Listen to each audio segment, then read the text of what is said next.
Welcome to the mighty homeopathy. నేను మీ doctor Anitha. అందరూ బాగున్నారా?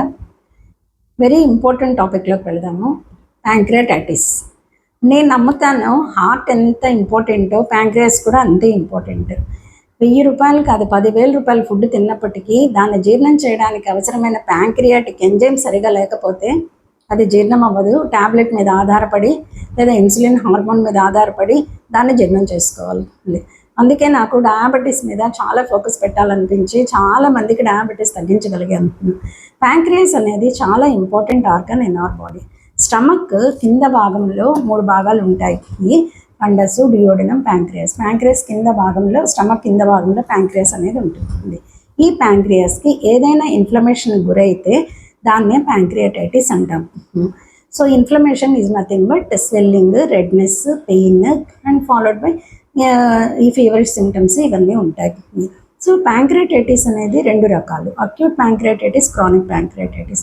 అక్యూట్ ప్యాంక్రియాటైటిస్ అసలు ఎందుకు వస్తుంది ఏంటి అనేది, సో ఇది మెయిన్ ఏంటంటే ఎవరికైనా, నేను ఒక సింపుల్ ఉదాహరణతో మీకు చెప్తాను. మీరు ఏ సిచ్యుయేషన్లో డాక్టర్ని కలవాలి, ఏ సిమ్టమ్ని మీరు చాలా కేర్ఫుల్గా నోటీస్ చేయాలి అనేది కొన్ని సిమ్టమ్స్ మీతో చెప్తాను.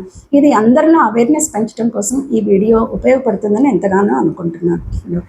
ఎవరికైతే పొట్ట ఉబ్బరంగా ఉందో, లేదా కొంచెం తింటేనే కడుపు నిండిపోయింది, బ్లోటెడ్గా ఉందో, ఎవరికైతే కడుపులో నొప్పి వస్తుందో, ఆ నొప్పి కాస్త వెనక వీపు భాగంలో కూడా స్ప్రెడ్ అవుతుందో, లేదా ఎవరికైతే కలర్ ఆఫ్ యూరిన్ లైట్ కలర్గా ఉందో లేదా డార్క్ కలర్గా ఉందో అండ్ స్టూల్ లైట్ కలర్గా ఉందో, నాజియా, వామిటింగ్ ఉందో, లేదా వీక్నెస్ ఉంటుందో, త్వరగా అలసిపోవడము, ఫీవర్ రావడము, చిల్స్ రావడము, నాజియా ఉండడము, వామిటింగ్ ఉండడము, ఇవన్నీ కూడాను పొట్టకు సంబంధించింది చాలా అలార్మింగ్ సిమ్టమ్స్. ఇవి ఉన్నప్పుడు దయచేసి అశ్రద్ధ చేయకండి. ప్యాంక్రియాటైటిస్ అనేది గాల్ బ్లాడర్ స్టోన్స్ వల్ల, ఆల్కహాల్ అబ్యూస్ వల్ల వస్తుందని మెయిన్ ఎటియాలజీ అయితే ఈ 2. సో గాల్ స్టోన్స్ అందరిలో ఉండాలని లేదు, అండ్ ఆల్కహాల్ అబ్యూస్ అనేది అందరిలోని ఉండకపోవచ్చు. అండ్ స్పెషల్లీ అది తాగిన వాళ్ళలో, ఆల్కహాల్ తీసుకున్న వాళ్ళలోనే ప్యాంక్రియాటైటిస్ వస్తుంది అనేది మాత్రం కేవలం అపోహ మాత్రమే. ప్యాంక్రియాస్ డిస్టర్బ్ అవ్వడానికి మనం తీసుకుంటున్నటువంటి ఆహార పదార్థాలు చాలా వరకు దీనికి దోహదపడతాయి. అందుకే నా సక్సెస్ కేసెస్లో ఒక బాయ్కి నేను ప్యాంక్రియాటైటిస్ ఎలా తగ్గించాను, ఎలాగా ఎంజైమ్స్ అనేటివి తగ్గాయి అనేది మీకు సక్సెస్ కేసెస్లో నేను ఒకసారి డిస్కస్ చేయడం జరుగుతుంది. సో అక్యూట్ ప్యాంక్రియాటైటిస్ ఎవరికైతే ఇలాంటి పెయిన్ ఉందో వాళ్ళు కాస్త లైఫ్ స్టైల్ మోడిఫికేషన్స్ చేసుకుంటే తప్పకుండా ఇది తగ్గుతుంది. ఈ acute pancreatitis it leads to diabetes also. When pancreas inflammation గురైంది అనుకోండి, ఏదైనా ఇబ్బంది పడింది అనుకోండి, దాని నుంచి విడుదల అవ్వాల్సినటువంటి సెల్స్లో నుంచి విడుదల అవ్వాల్సిన ఇన్సులిన్ హార్మోన్ అనేది రిలీజ్ అవ్వదు. రిలీజ్ అయినా కూడా ఇన్సులిన్ రెసిస్టెన్స్ అనేది ఉంటుంది. That leads to diabetes. Simple. Acute pancreatitis leads to diabetes. Chronic pancreatitis అనేది ఇదేంటంటే చాలా సివియర్ పెయిన్ అనేది ఉంటుంది, టెండర్నెస్ ఉంటుంది, నొప్పితో గింజుకుంటారు, చాలా వరకు తినాలంటే భయపడతారు, తిన్న వెంటనే విపరీతమైన పెయిన్ వస్తుంది. So they become very weak. కొంచెం తింటేనే పొట్ట ఉబ్బరం అనిపిస్తుంది. సో పెయిన్ అనేది continuous pain and it enters to the back also. పడుకోవడానికి ఇబ్బంది పడతారు, అన్ని రకాలుగా ఇబ్బంది పడతారు. It leads to pancreatic cancer.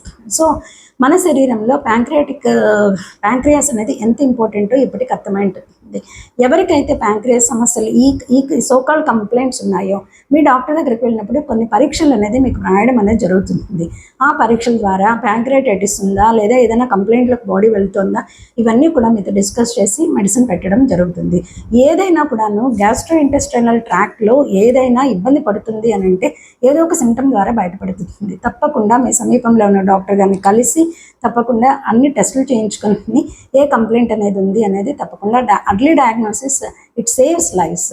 So అందరూ కూడాను వీడియోని తప్పక ఆదరిస్తారని, ఎవరికైతే ఈ కంప్లైంట్ ఉందో దాని నుంచి తప్పకుండా హోమియోపతి డస్ వండర్స్. నేను చాలాసార్లు వీడియోస్లో చెప్పాను, ఎలాంటి సైడ్ ఎఫెక్ట్స్ లేని సురక్షితమైన మెడిసిన్స్ అనేవి ఉన్నాయి. రాకుండా ఏం చేయాలి, ఒకవేళ గాల్ స్టోన్స్ ఉంటే తగ్గించుకోవడం, జాండీస్ ఉంటే తగ్గించుకోవడము, లేదా డయాబెటీస్ ఉంటే తగ్గించుకోవడము, లేదా మన ఎక్కువ ఏరేటెడ్ డ్రింక్స్ కానివ్వండి, సోకాల్డ్ కార్బొనేటెడ్ డ్రింక్స్ కానివ్వండి, లేదా ఫ్రోజన్ ఫుడ్స్ కానివ్వండి, లేదా బర్గర్స్, పిజ్జాలు కానివ్వండి, రకరకాల ఆహార పదార్థాలు. నా సక్సెస్ కేసెస్లో కూడా పానీపూరి గురించి మీతో చెప్పడం అనేది జరిగింది. సో ఇలాంటి ఏవైతే మనకు అడల్టరేటెడ్ ఫుడ్ అయితే ఏవైతే ఉన్నాయో, రంగులు వేసిన పదార్థాలు ఏవైతే ఉన్నాయో, even sedentary life style habits, stress also, so ఇవన్నీ ఎవరిలో అయితే ఉందో తప్పకుండా వీటన్నిటి నుంచి దూరంగా ఉండి సకాలంలో చికిత్స తీసుకుని అందరూ ఆనందంగా ఉండి ప్యాంక్రియాస్ని చాలా జాగ్రత్తగా లైఫ్ లాంగ్ చూసుకుంటారని ఆశిస్తూ, ఇలాంటి కంప్లైంట్స్ బారిన పడకుండా ఆరోగ్యంగా ఉండాలని కోరుకుంటూ సదా మీ వైద్య సేవలో మీ డాక్టర్ బిఎం అనిత.